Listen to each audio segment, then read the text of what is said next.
Rhetorics, Rhetorics. What is rhetorics is the art of persuasion.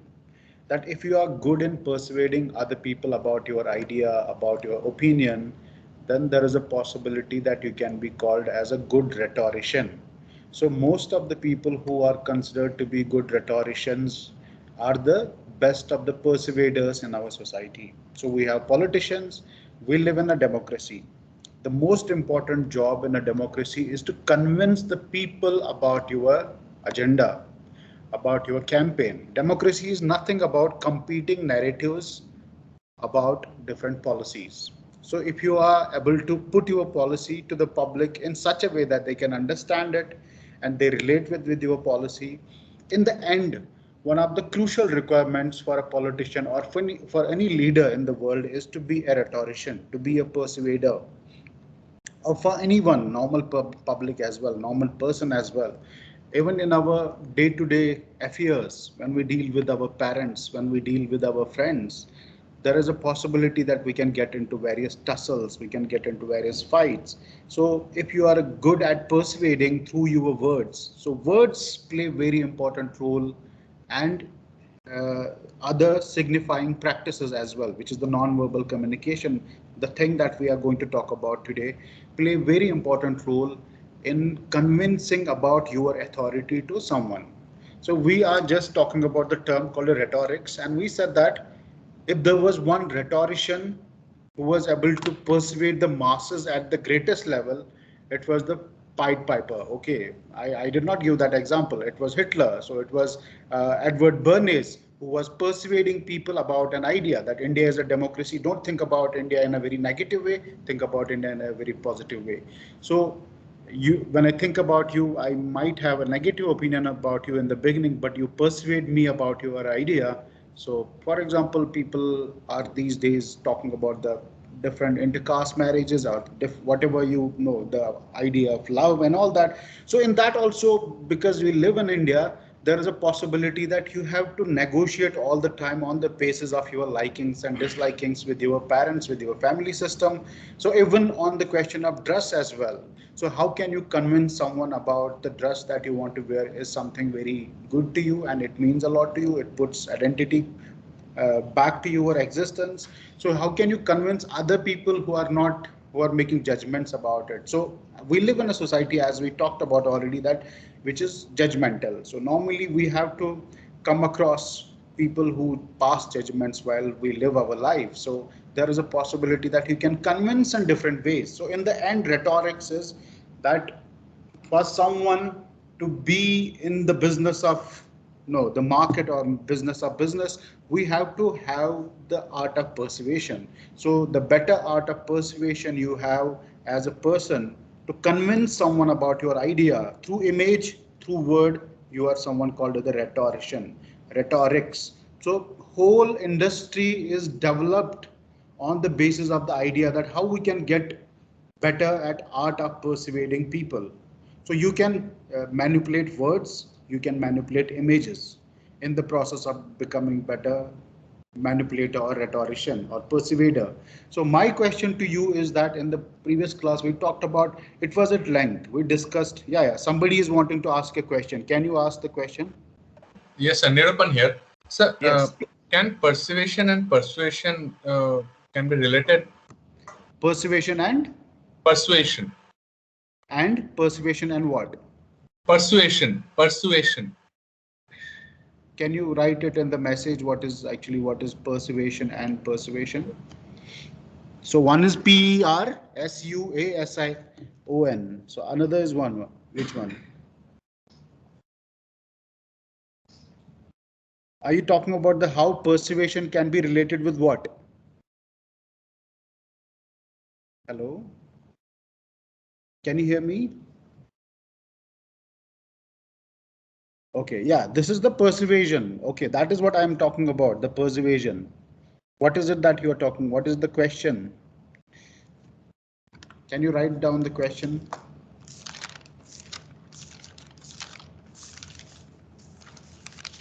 Okay. So rhetoric, are you saying that can rhetoric and persuasion be interlinked with each other?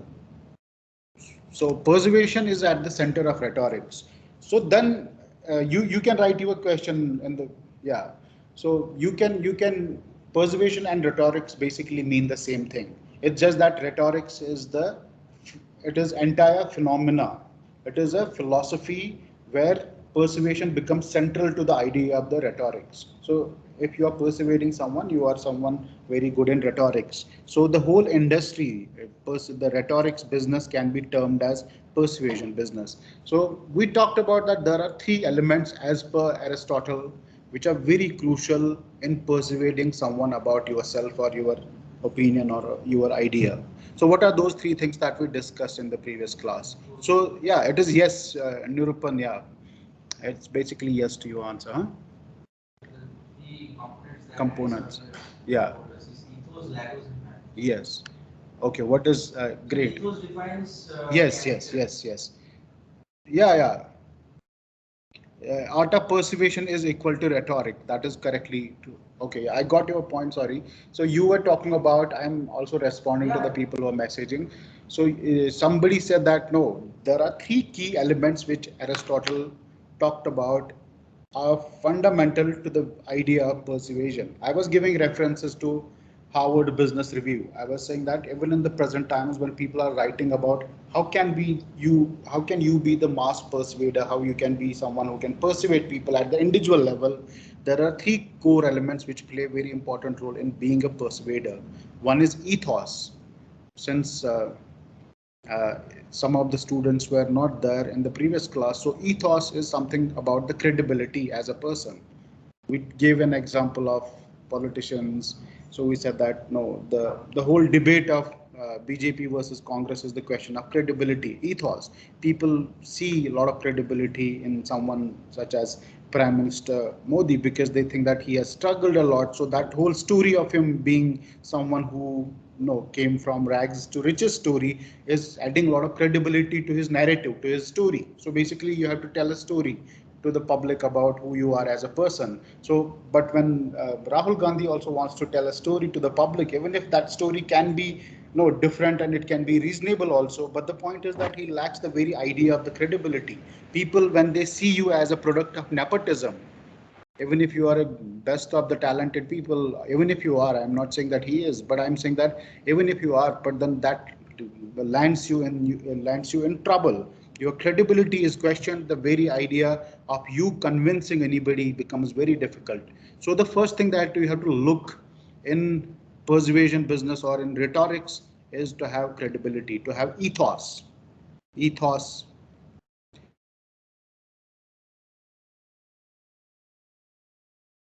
And that is the pathos. So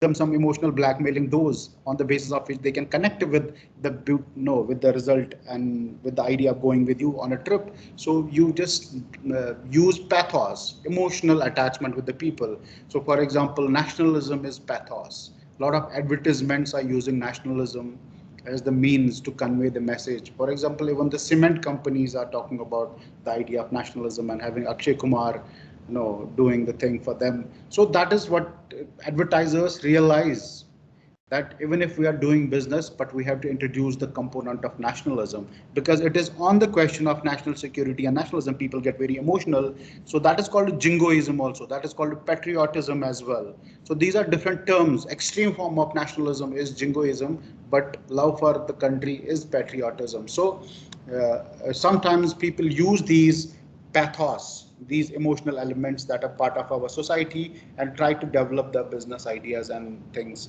on the basis of that. So when Edward Bernays was convincing the women about smoking, he used also pathos. Pathos was for him the idea of the challenging patriarchy. So when he was convincing the women that no, you are going to do something great about your development and advancement and progress, so he was introducing the element of pathos. So credibility was when he was basically taking a lot of theories from his uncle, trying to establish himself as someone like who has a lot of knowledge about the very idea of the gender issues and all that. So credibility plus pathos plus What is the other one? Logos. Logos is the reason. So a lot of people say that if you are good in pathos and ethos only, you are good in logos as well. So generally people don't give too much of attention to logos if you are their own person. Even if the things don't make sense. No, so for example, if they have given you, if they have accepted your credibility, it is very important no, for the message to be conveyed to them on the basis of the logos as well. So sometimes you can be the most logical person, but if you don't have credibility, then it is not possible for you. For example, I gave the example of some tobacco companies which were trying to prove through the advertisements that if you smoke these many cigarettes of our company, you are not going to die. So they gave the statistics in the advertisement that no, not a single person has died because of smoking our cigarettes. But on the other side, some company just used one image, just one other image, and then they were able to have better convincing power over the public as opposed to the people who use a lot of data and statistics. So sometimes a very rational, reasonable, boring message cannot do justice when it comes to convincing as opposed to using pathos and ethos. So pathos and ethos is something like you should really work upon when it comes to the question of persuasion. So that is exactly what we discussed in the previous class. You are supposed to know all these things already, the things that I talked about so far. Please try to remember all these things. That rhetorics is art of persuasion, as you rightly pointed out.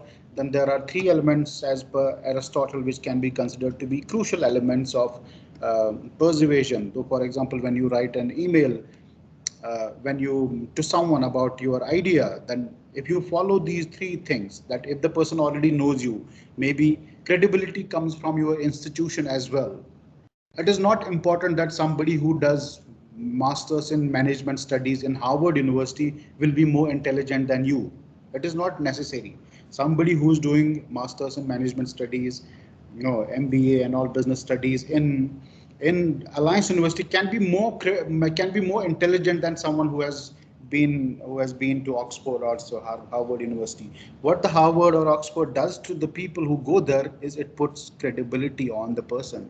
So the institutional value, if you look at the topmost 200 universities of the world, so if you come from one of those 200 universities, there is already a stamp, even if you are not supposed to be that great, but then the stamp of very brand is something very important. So it allows you to have the credibility. I was talking about this whole idea that in India, when people recruit in the present times for the jobs of assistant professors and professors, the first thing that they see is whether you have a degree from outside India.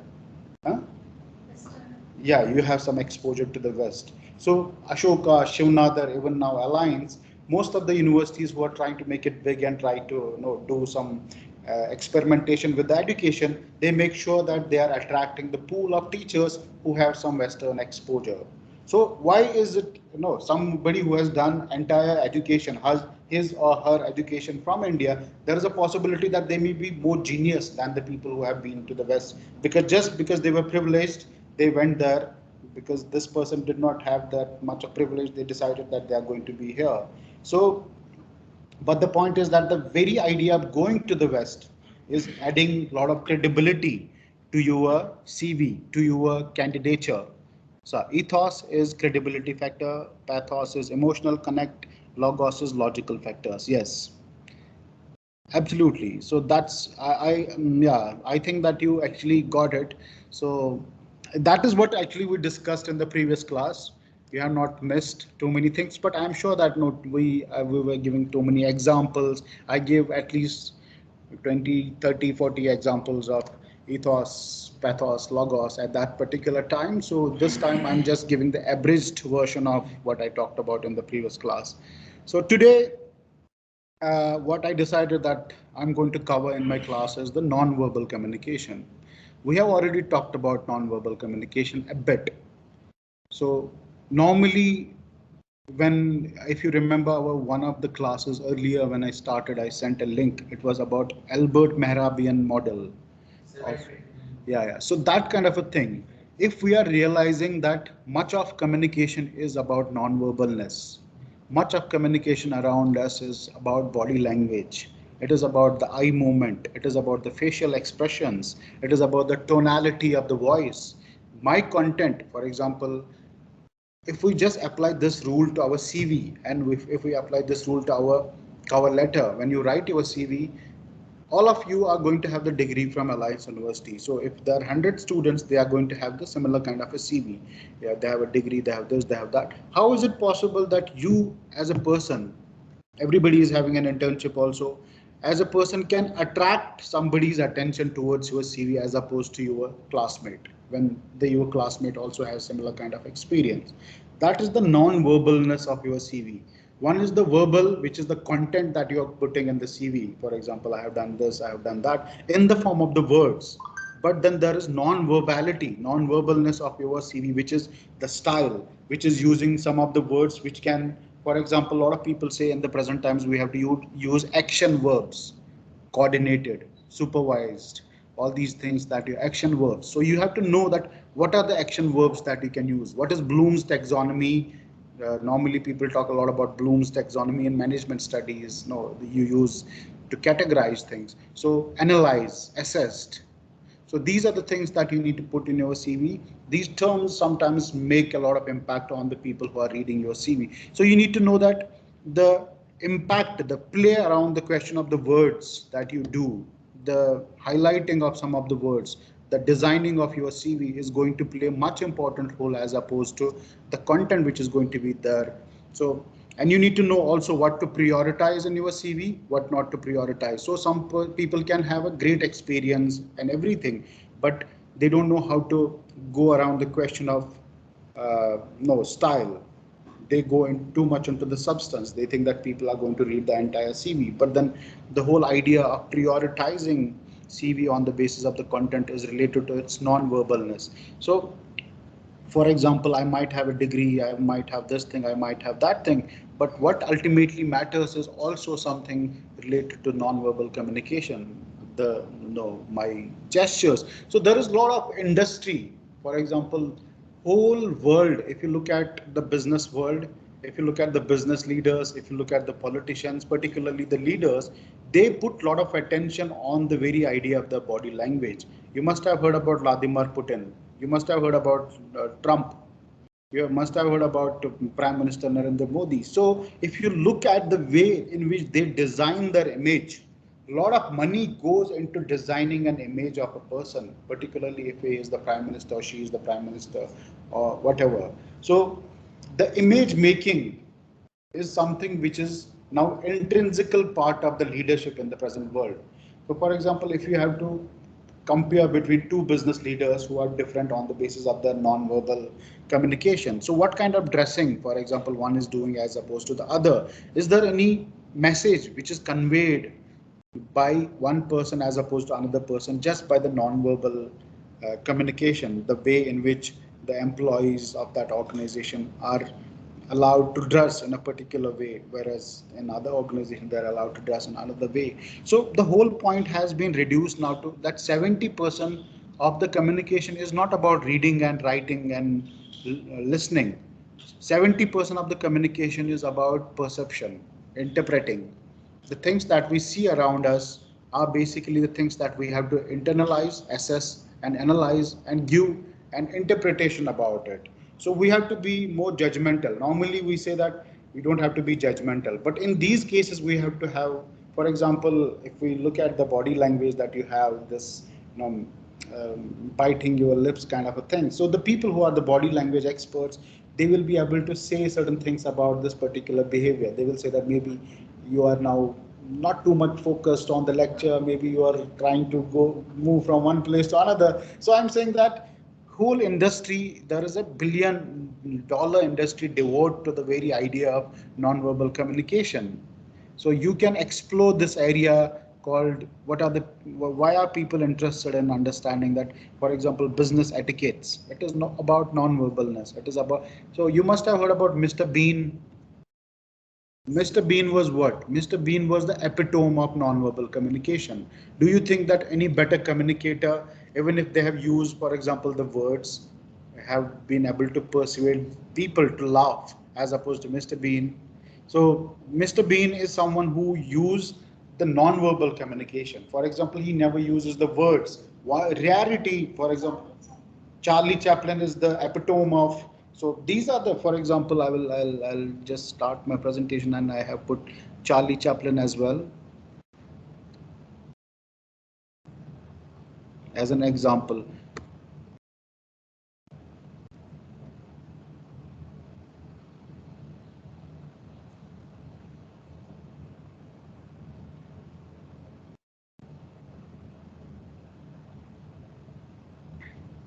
So here is Mr. Bean. Okay, so here you can see, if you go into the very idea of how he developed his character, how he used his gestures.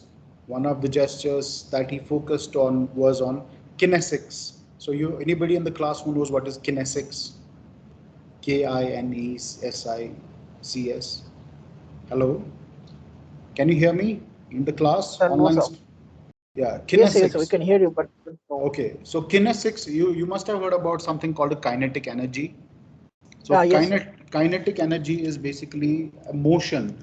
So it is a thing from one, moving from one thing to another thing. So kinesis also is derived from that particular root of word only.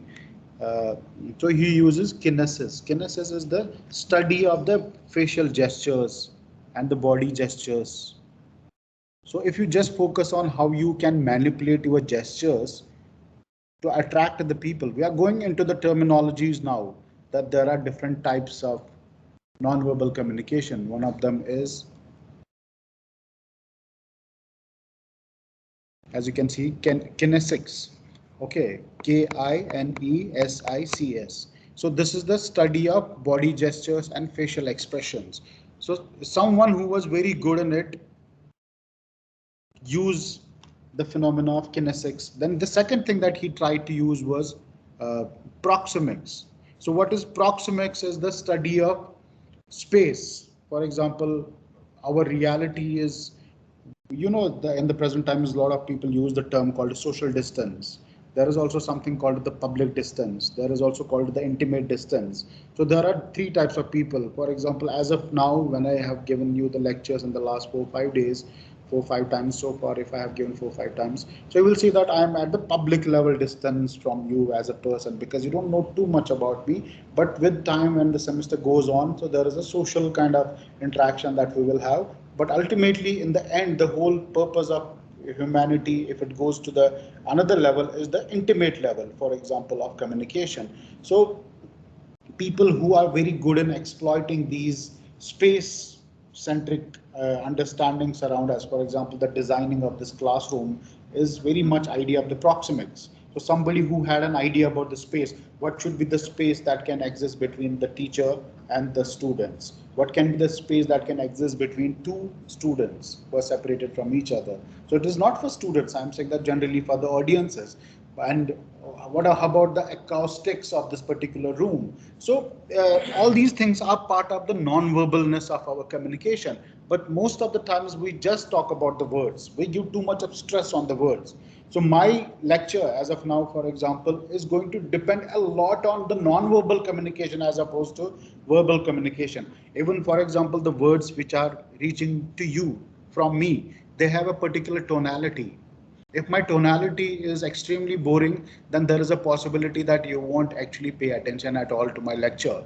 So voice modulation while you are communicating also is the non-verbal aspect of my verbal communication. So even if I am verbally saying, like in the form of the words, my message is reaching to you, but there is a tonality to my voice, which is the non-verbal.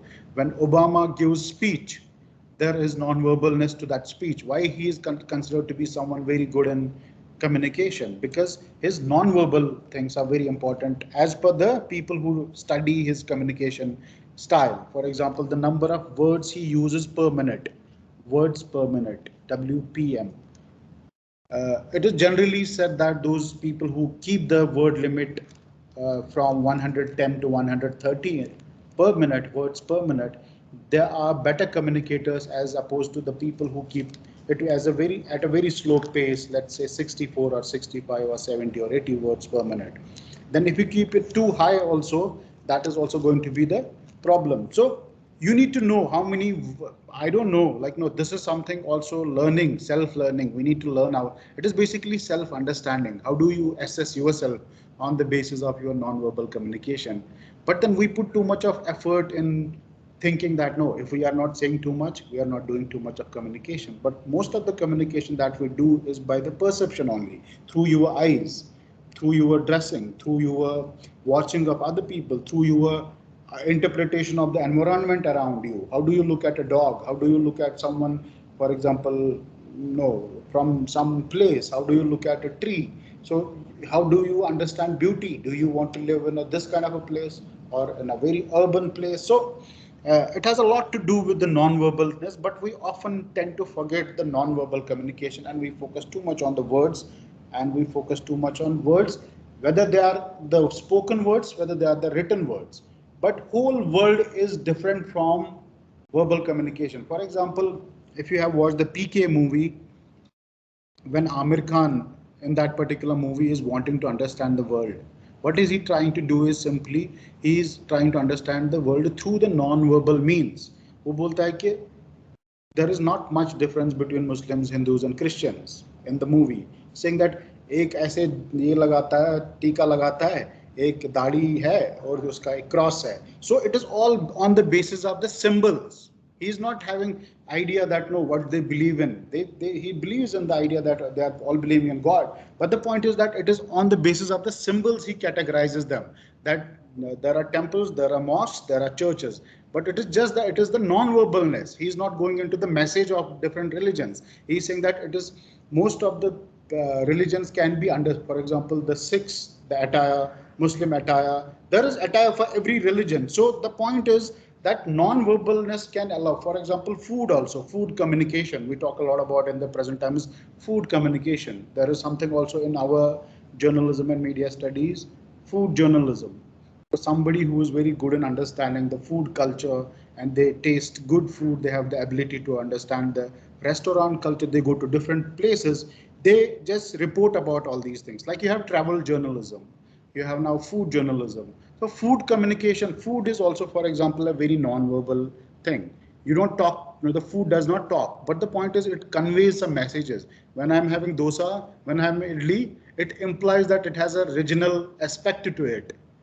When you are having, for example, a food from Kashmir, then it has a regional aspect to it. I don't think that that food will be available anywhere other than that particular place. So you are known from your food consumption practices as well.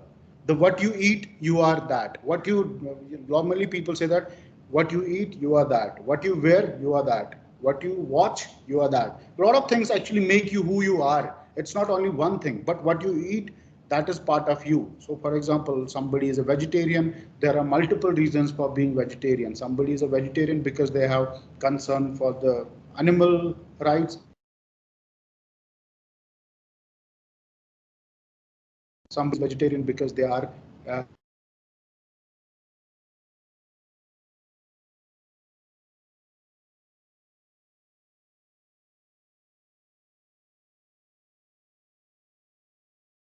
as just food is an indicator of classification of people. What kind of food you eat, I will tell you what your ideology is. So that is the kind of anthropological research which goes on in our society. So this is another example that you can give of non-verbal communication, Charlie Chaplin. Anybody in the class who has watched anything from Charlie Chaplin so far? Which one? Chocolate Factory. Wow, nice. Okay, and any other person in the class? Charlie Chaplin movies? Yes, sir. Okay, which one? Modern Times, anybody? Okay. Immigrant, there are so many. So I'm saying that the whole idea is that the can you see a better communicator than him? For example, when it comes to conveying the messages, the emotions. So the voice, for example, we know that there was history of silent cinema.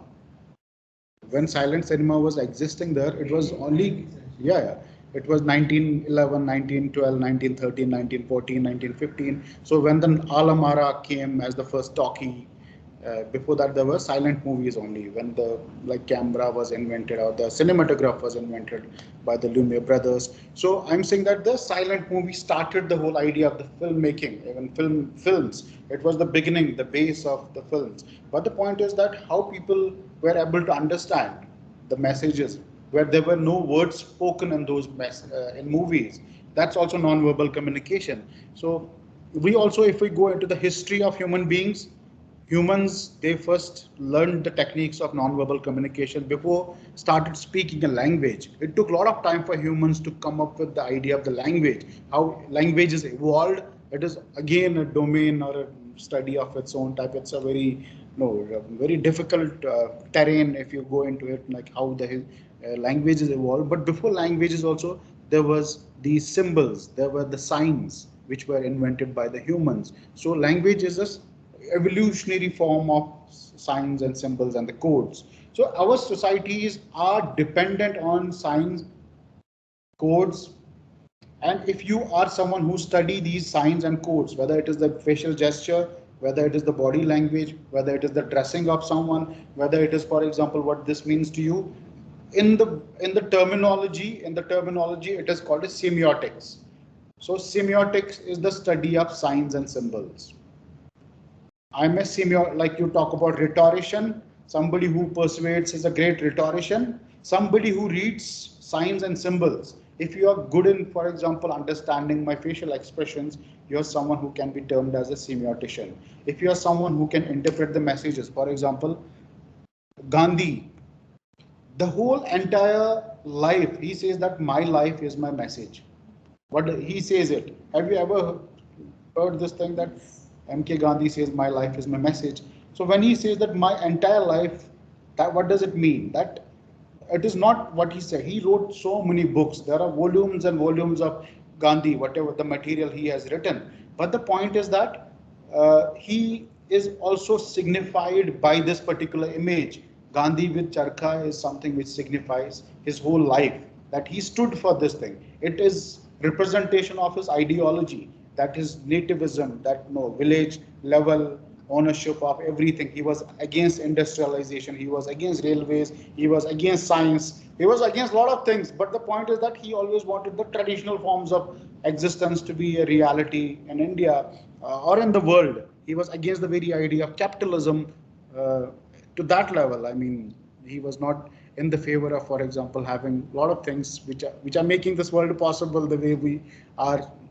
But then on his question of humanity and human values, they are considered to be the best. A lot of people inspired from him. But the point is that the whole message of him, it is just the symbol which represents him. That is the non-verbal.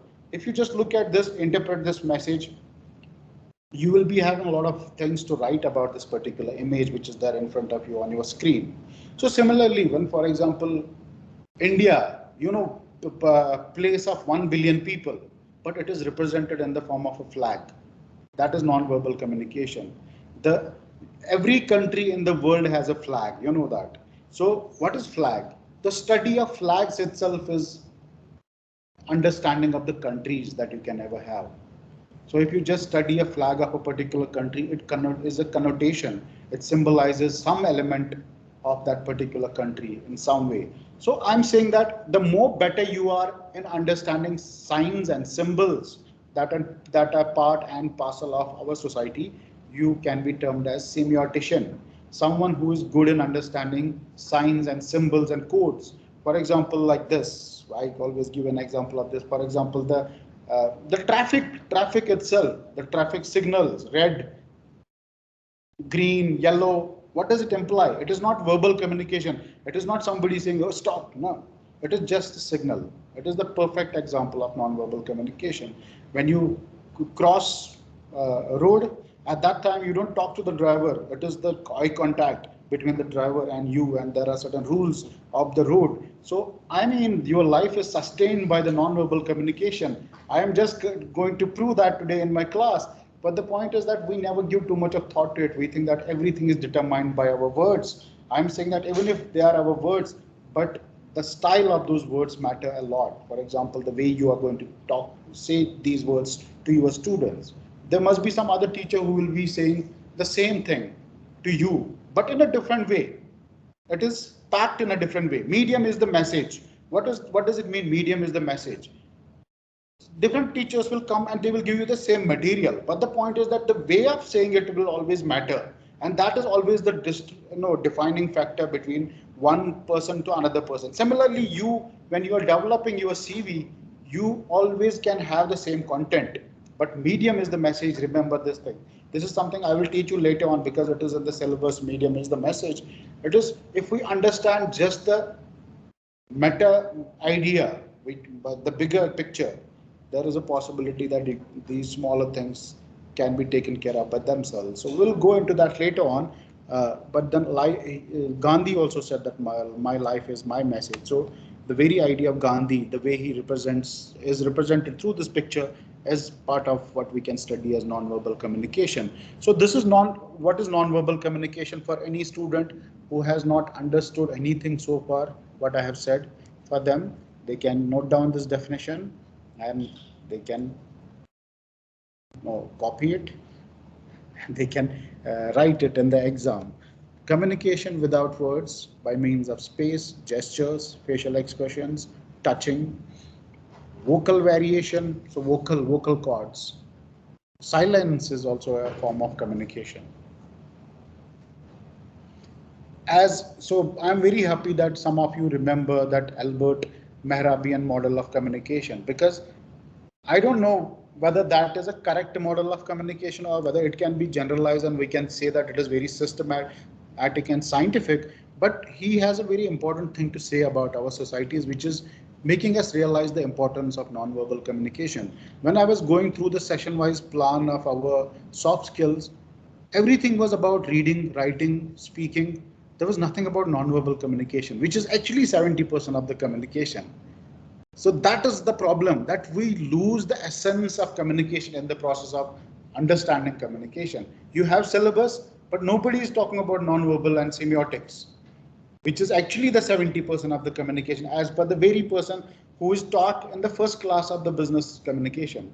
They teach this model, but then never take his point seriously. So you delve deeper into it and see that actually there is a world beyond what we are taught as a part of soft skills. So if we work on our non-verbal things, there is a possibility that we can do much better justice to our soft skills as opposed to. So soft skills is always about more about non-verbal things. It is about how you develop the idea of creating a version of yourself which is appealing to someone. So it is, I'm not saying that it is a very beautiful thing to do, but I'm saying that that is something which becomes a successful model in the world to operate if you want to really exist in this world. So it matters a lot to be, for example, we in JNU, when I was doing my PhD there, we are taught always to be against all these things, to be honest. But what I have to teach is completely opposite to what I have been taught. How can I reconcile between two things in a place like that? Because that is more, if you look at Mr. Bean is what? Mr. Bean is an anarchist. Anarchist is, he does not follow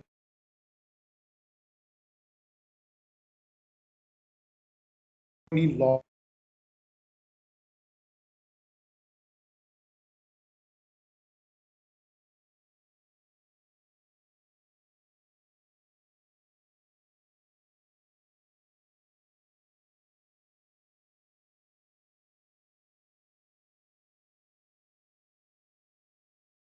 Have been assigned to deal with the business students. Otherwise, I deal with journalism students.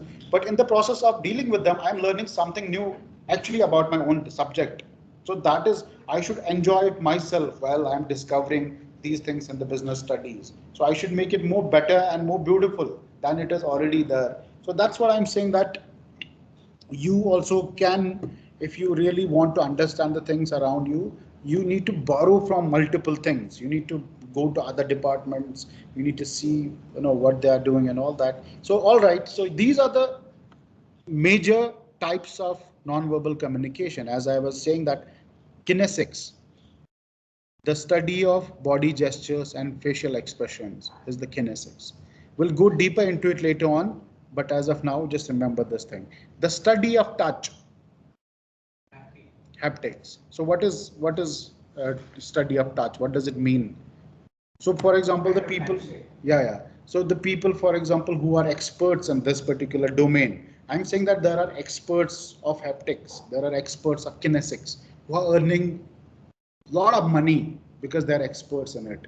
Because Bollywood actors, Hollywood actors, they always need the experts knowledge about how they are going to know market themselves as a form of image. I don't know whether you know Weekend or whether you know Lana Del Rey or you know Rihanna or pop culture you follow, no, a bit of Katy Perry and all the singers, no. Um, you give other examples also. You will see that there is a element of image which is very important for every artist to encapsulate in his or her existence, to internalize and to make it part of. So the thing is that whenever you see someone, they are representation of some image. They embody something. So if you just see that image, you convey, this artist stands for this particular thing. So somebody is a bohemian character. I was giving an example. No, somebody stands for freedom. Somebody stands for gender justice. So they always have some sort of image. For example, whenever you search about these pop artists, the singers, you will see that there is one section in Wikipedia when you search about them, media image. So media image is something very important to them because it is what semiotics is all about. They are most of the times later on they are known by their image rather than the content that they produce. They can be represented by one song or two songs, but in the end it is the kind of perception people have about them in the form of the image. But then we are not going into that. That is the body gestures and facial nonverbal. We are talking about the haptics now, the study of touch. Study of touch is that these experts who are I was giving an example of, for example, the Prime Minister of India.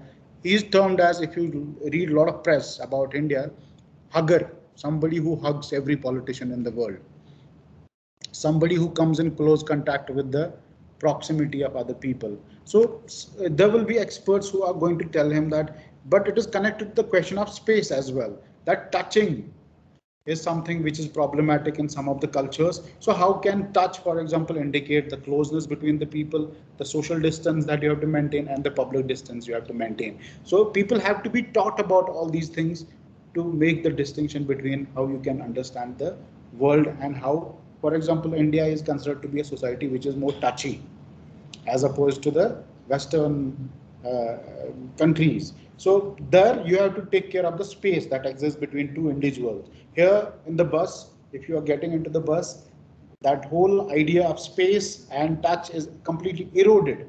So if we are people who are experts in all this, because you have to work in the business environment, there these things operate. It is not that we have entered into bus.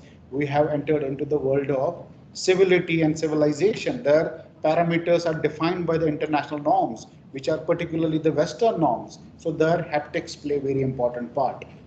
I was when you go through the debates on haptics, you will see that most of the people, when they get drunk, they become no more touchy. So that's haptics. So you need to know that no, there is a problem in the way in which you understand touch. There is a bad touch. There is a good touch. You have heard about all these things in the yeah. So this is something that people are taught in the domain of the haptics, that study of touch, study of the way you understand what is intimate, what is not in. So that is what touch can be. And it can have political significance. For example, when Donald Trump is coming and trying to intimidate you with his handshake, it is very firm and all that. So because is trying to exude the power by through that handshake itself. Even um, Vladimir Putin is very much in terms of male chauvinistic kind of a character who is always very powerful, trying to intimidate through you with his handshake. So it is implying something. It is implying something that you can sometime ask a question: why is world of business dominated by men? Have you ever questioned that? How many business women are there in the world who are dominating the companies which are considered to be the universal companies? Anybody knows? Any example? Hmm. So, but then company, she's working for a company, no? Yeah, yeah. I mean the founder. So I'm saying that, see, the thing is you have to understand here, there is still something called the privilege. Men are in the position of power because they have had this privilege historically. If we don't question that, so I'm saying that in the end you have to, by getting into these things, uh, this I was talking about the male dominance and this, the hormonal understanding of the nonverbal communication. So that is also something which you have to understand. Is business language what we are taught in the classrooms, is it male centric understanding of business? Have you ever questioned this? Is it whatever you are taught, that for example you have to be this, your handshake has to be firm, your eye contact has to be like this? Is it male centric understanding of the way in which you are taught business? So are you going to behave like men when you enter into the world of business? Because they have normalized the very idea of what is sane, what is not sane in the world of communication. Are you able to understand? These are the things which we people, for example, in social science and media studies, they come up with. But in the business, it is considered to be a normal thing. Like, no, because it is taught in the class, you have to follow it, don't question it. But then there are people who come later on, they will question it. Is entire business communication, is entire management studies male driven? Is it seeing the world through the prism of men? Because it wants us to teach, it wants to teach us body language, which is indicating some bias towards estrogens, huh? Personality of men. Yeah, personality of men. So that is what is actually the male gaze. Male gaze, that is called as. So that is something also you can understand by all these things. Sound is, there is something called a paralanguage. The study, the singers, when they sing, they take care of the vocal notes, up karna hai, niche karna hai. So the very idea of studying the sound is paralanguage. For example, as of now, I am speaking through this headphone. No, there is a possibility that I can slow down my lecture also. Like, no, I don't need to shout this much. But the point is that I'm not working on my paralanguage. I'm wasting a lot of my energy in just being loud. I sure. But the thing is, it is just my habit. Even if I want to work on my thing, I really want to conserve some of my energy that I lose in my classes because I'm talking a lot in the class, a lot. But once you are done with the class, you are very tired.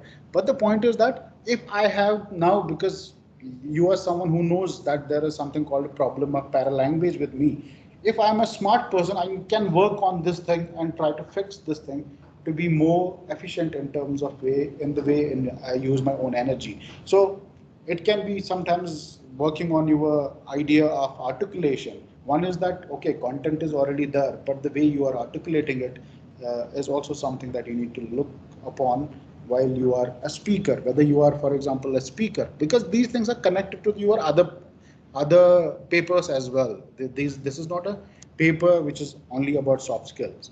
This thing will be used for other marketing also, for other papers as well.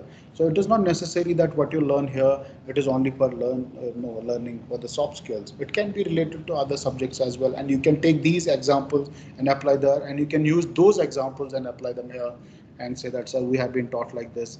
What do you think about this? So proxemics is the study of space. As I was talking about it, I already gave an example of proxemics. It is also non-verbal communication, that this is the space which needs to be there existing between two individuals, between a teacher and the, so space is taken of care of, public space, private space, all these things. If you are studying that, that is also proxemics. There is also something called a chronemics. Anybody knows what is chronemics? Just remember this terminology for the sake of exam. This is the chronomics.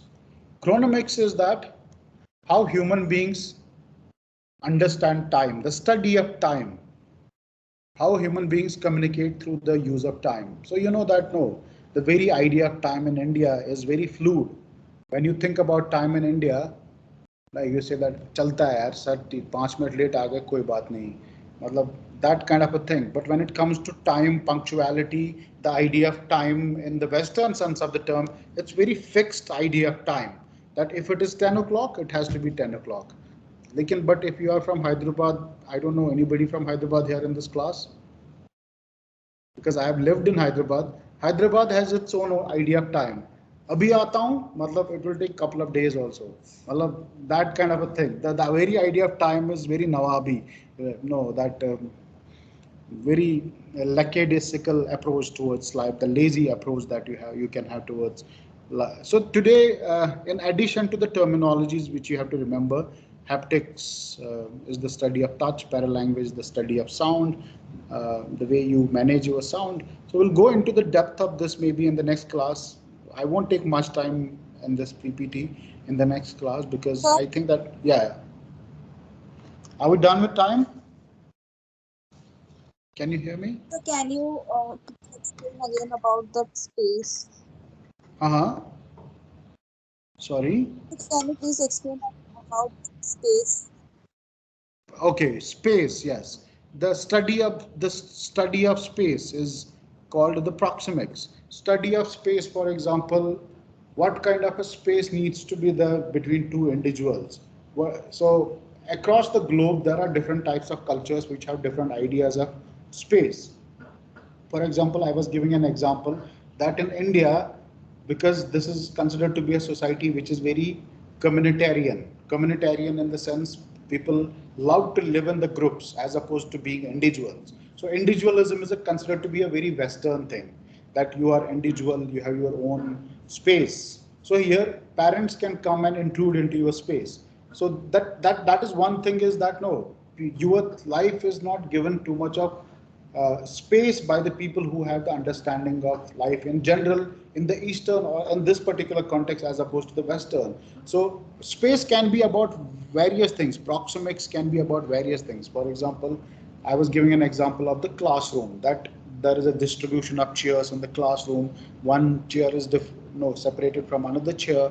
So the very idea you understand why this space has been considered to be the right or apt space between two students is also something which can be termed as example of proxemics. So for example, when you are in a bus, and there is no idea of space existing, there is one person is rubbing, body against another person, so you have no idea of proxemics as part of that particular thing. So the whole idea of space is annihilated, it is desecrated, it is destroyed. For example, when you go to the places of worship also, there is this avalanche of people who collide with each other, and they can, a lot of deaths also can happen in these kind of suffocation and all that. So proxemics is all about space, that we need to, when it comes to non-verbal communication, when you are in the business environment, you need to know what is the right kind of space that can exist between one person, one employee and another employee. So if we have, for example, I come from a culture which has a very tribal understanding of, I'm giving an example of space, so I will directly go and I will try to know be some nearer to the boss. The boss will be from the Western culture. There is always going to be a kind of a clash, even if your intentions can be pure, but they are not considered to be pure at all, because you have to understand the very important thing, that the moment you come into an organization, you have already understood the international norms that are part and parcel of running that organization. So you cannot take the excuse of, no, it is considered to be normal. So that is what proxemics can be. Proxemics is all about the space that exists in the theater also. Proxemics, so what should be the ideal space between two spectators who are watching the movie? Are you able to get the idea now? Proxemics. Hello. Yes, sir. Thank you. Yes, sir. Thank you.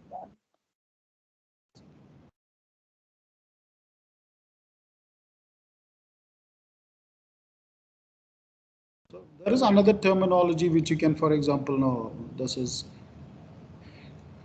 there are there are people who just study the eye movement. I know how we try to interpret how you look at me, how I look at you. So that is, eyes are used during a communication process. The eye contact, it is called oculesics. So this is also something you can remember as a part of nonverbal communication. Do we have some time? We have 15 minutes.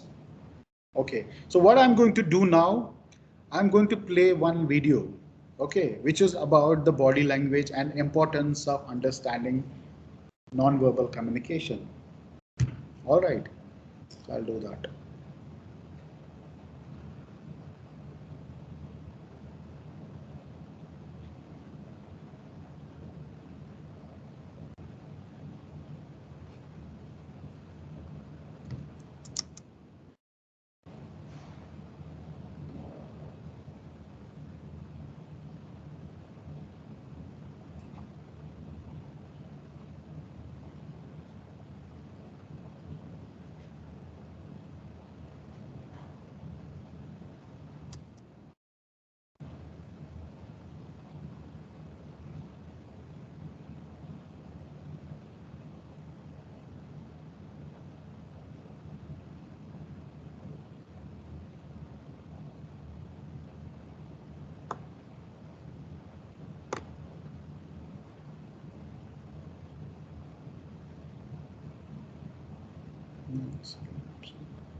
So I want to start by offering you a free, no-tech life hack.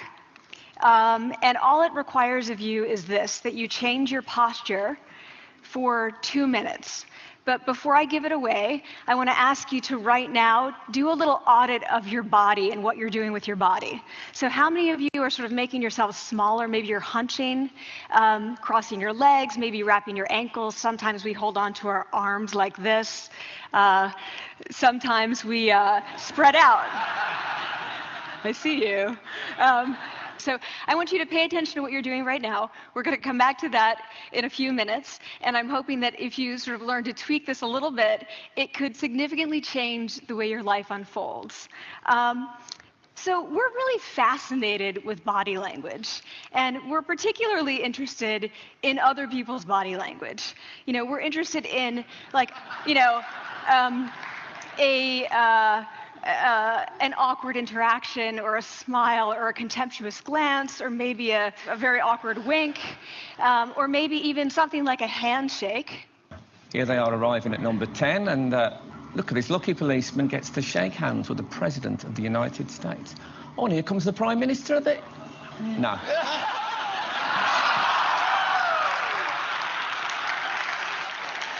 So a handshake, or the lack of a handshake, can have us talking for weeks and weeks and weeks, even the BBC and the New York Times.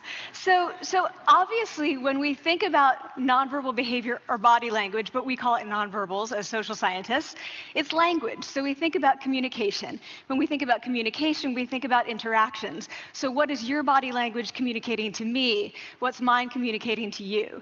And there's a lot of reason to believe that this is a valid way to look at this. So social scientists have spent a lot of time looking at the effects of our body language or other people's body language on judgments. And we make sweeping judgments and inferences from body language. And those judgments can predict really meaningful life outcomes, like who we hire or promote, who we ask out on a date. For example, Nalini Ambady, a researcher at Tufts University, shows that when people watch 30-second soundless clips of real physician-patient interactions, their judgments of the physician's niceness predict whether or not that physician will be sued. So it doesn't have to do so much with whether or not that physician was incompetent, but do we like that person and how they interacted? Even more dramatic, Alex Todorov at Princeton has shown us that judgments of political candidates' faces in just 1 second predict 70% of US Senate and gubernatorial race outcomes. And even, let's go digital, emoticons used well in online negotiations can lead you to claim more value from that negotiation. If you use them poorly, bad idea, right? So when we think of nonverbals, we think of how we judge others, how they judge us, and what the outcomes are. We tend to forget, though, the other audience that's influenced by our nonverbals, and that's ourselves. We are also influenced by our nonverbals, our thoughts and our feelings and our physiology. So what nonverbals am I talking about? I'm a social psychologist. I study prejudice, and I teach at a competitive business school. So it was inevitable that I would become interested in power dynamics. I became especially interested in nonverbal expressions of power and dominance. And what are nonverbal expressions of power and dominance? Well, this is what they are. So in the animal kingdom, they are about expanding. So you make yourself big, you stretch out, you take up space, you're basically opening up. It's about opening up. And this is true across the animal kingdom. It's not just limited to primates, and humans do the same thing. So they do this both when they have power sort of chronically, and also when they're feeling powerful in the moment. And this one is especially interesting because it really shows us how universal and old these expressions of power are. This expression, which is known as pride, Jessica Tracy has studied, she shows that people who are born with sight and people who are congenitally blind do this when they win at a physical competition. So when they cross the finish line and they've won, it doesn't matter if they've never seen anyone do it, they do this. So the arms up in the V, the chin is slightly lifted. What do we do when we feel powerless? We do exactly the opposite. We close up, we wrap ourselves up, we make ourselves small. We don't want to bump into the person next to us. So again, both animals and humans do the same thing. And this is what happens when you put together high and low power. So what we tend to do when it comes to power is that we complement the other's nonverbals. So if someone's being really powerful with us, we tend to make ourselves smaller. We don't mirror them, we do the opposite of them. So I'm watching this behavior in the classroom, and what do I notice? I notice that MBA students really exhibit the full range of power nonverbals. So you have people who are like caricatures of alphas, like really coming into the room. They get right into the middle of the room before class even starts, like they really want to occupy space. When they sit down, they're sort of spread out. They raise their hands like this. You have other people who are virtually collapsing when they come in. As soon as they come in, you see it. You see it on their faces and their bodies, and they sit in their chair and they make themselves tiny, and they go like this when they raise their hand. I noticed a couple things about this. One, you're not going to be surprised, it seems to be related to gender. So women are much more likely to do this kind of thing than men. Women feel chronically less powerful than men, so this is not surprising. But the other thing I noticed is that it also seemed to be related to the extent to which the students were participating and how well they were participating. And this is really important in the MBA classroom because participation counts for half the grade. So business schools have been struggling with this gender grade gap. You get these equally qualified women and men coming in, and then you get these differences in grades, and it seems to be partly attributable to participation. So I started to wonder, okay, so you have these people coming in like this, and they're participating. Is it possible that we could get people to fake it, and would it lead them to participate more? So my main collaborator, Dana Carney, who's at Berkeley, and I really wanted to know, can you fake it till you make it? Like, can you do this just for a little while and actually experience a behavioral outcome that makes you seem more powerful? So we know that our nonverbals govern how other people think and feel about us. There's a lot of evidence, but our question really was, do our nonverbals govern how we think and feel about ourselves? There's some evidence that they do. So, for example, when we smile when we feel happy, but also when we're forced to smile by holding a pen in our teeth like this, it makes us feel happy. So it goes both ways. When it comes to power, it also goes both ways. So when you feel powerful, you're more likely to do this, but it's also possible that when you pretend to be powerful, you are more likely to actually feel powerful. So the second question really was, so we know that our minds change our bodies, but is it also true that our bodies change our minds? And when I say minds, in the case of the powerful, what am I talking about? So I'm talking about thoughts and feelings and the sort of physiological things that make up our thoughts and feelings. And in my case, that's hormones. I look at hormones. So what do the minds of the powerful versus the powerless look like? So powerful people tend to be, not surprisingly, more assertive and more confident, more optimistic. They actually feel that they're going to win even at games of chance. They also tend to be able to think more abstractly. So there are a lot of differences. They take more risks. There are a lot of differences between powerful and powerless people. Physiologically, there also are differences on two key hormones, testosterone, which is the dominance hormone, and cortisol, which is the stress hormone. So what we find is that high-power alpha males in primate hierarchies have high testosterone and low cortisol.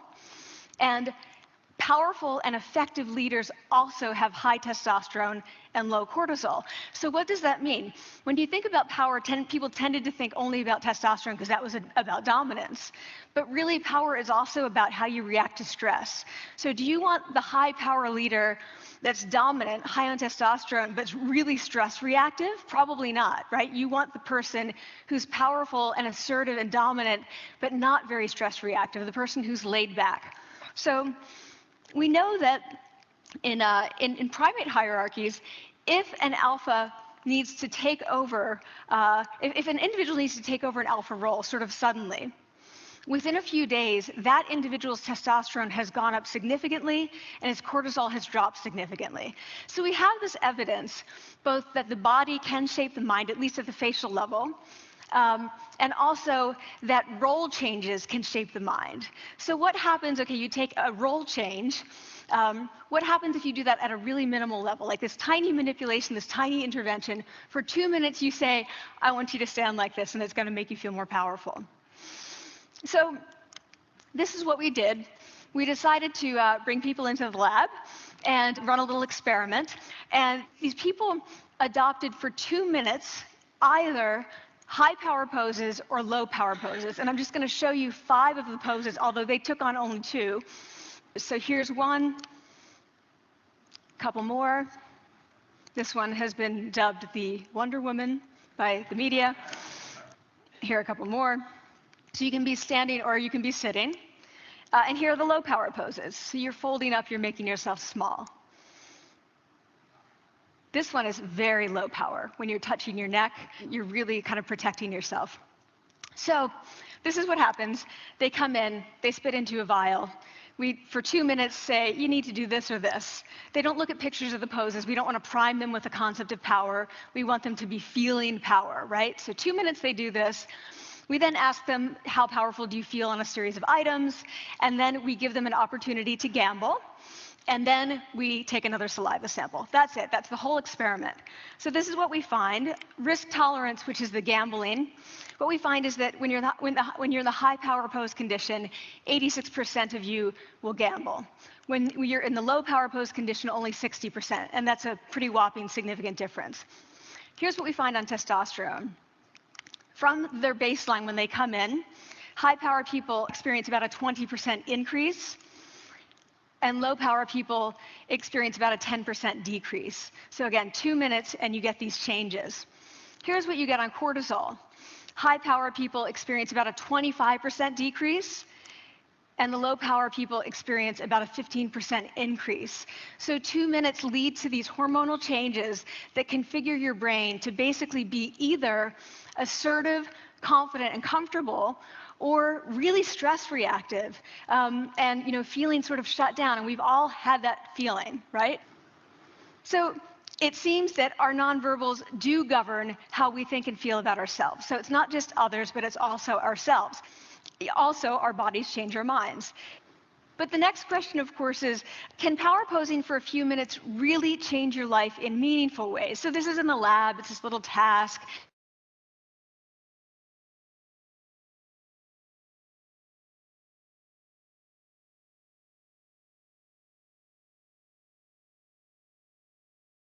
It's like social threat situations. Where are you being evaluated?